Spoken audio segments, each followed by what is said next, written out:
what I deserve. It's prepare for destruction, Jew and Gentile alike. What if God did it to those of us who are saved? To realize His grace. How can we not appreciate it? And how can we not love our salvation? When we look at it from that perspective, this is what we deserve. This is the wrath of God. But here's what I've got. I'll be like some big celebrity, Brad Pitt, Justin Bieber, or someone, a lot of money. He's been in the news lately. Saying, hey, I've got more money than I know what to do with. I'm going to build a house. But I'm going to build it in the slummiest, most ran-down area I can possibly build it. And I'm going to build a mansion. I'm going to build it huge. I'm going to build it down my house. Underground swimming pool. I'm going to have 15 cars parked out front that I can drag race anytime that I want. And they build this house. And every morning they walk out on their porch. They look around at all the slums around them. And they say, oh, here's my house. Here's what I've got. Look at the grace and the luxury that I have upon me. Look at everybody else. You know, as Christians, that's in essence the room that we're at. That's in essence the life that we're living. Except as we look around at everybody else, we see the life that we're supposed to have. We see the life that we deserve. We realize that's the life that we're supposed to live. The one in sin, the one in deprivation, the one that is dying and perishing.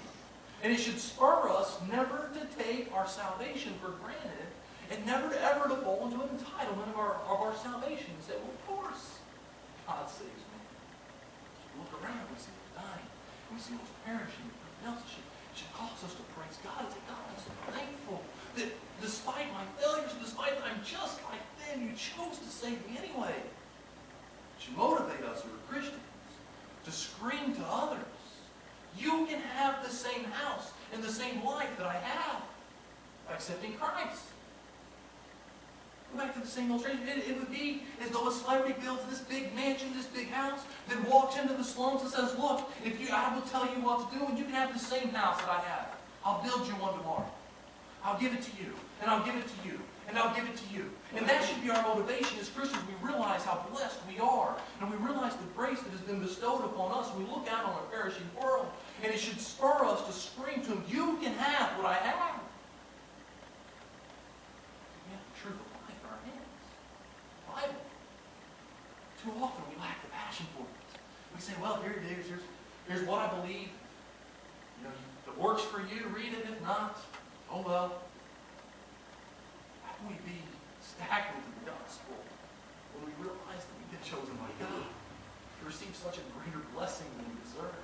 See, this is Paul's point. It's not that God's unfair. It's that God is so fair. And He's chosen us and blessed us with ours that we deserve. We do not deserve a just God in the ordinary sense of the word. A just God would see us all condemned to the eternal pit of hell. That reality is revealed to us who are saved by those who are perishing all around us. And we're saved. And we've seen the compassion of God. We've seen the riches of His mercy. We've seen the glories of His grace. His power to overcome sin. The great thing it is to be saved. To live in that spiritual mansion. While at the same time being reminded that there are those around us who are dying and perishing and being shielded from the gospel. We're called to God, to cherish Him, to honor Him. More importantly, we're called to God to make His power and His riches and His glory known to others. It's not for us to say who's liable to be saved and who's not. Our job as Christians is to go out into a lost world and say, look, but by the grace of God, there go I. God has saved me. God has blessed me. And God has given me a spiritual mansion that I can't even describe, and it can be yours. Only you accept Jesus. That's your personal word. Say, let us pray. Heavenly Father, thank you so much as we go throughout today, throughout our week, Lord. Father, we are constantly reminded of our own sinful and our own frail state.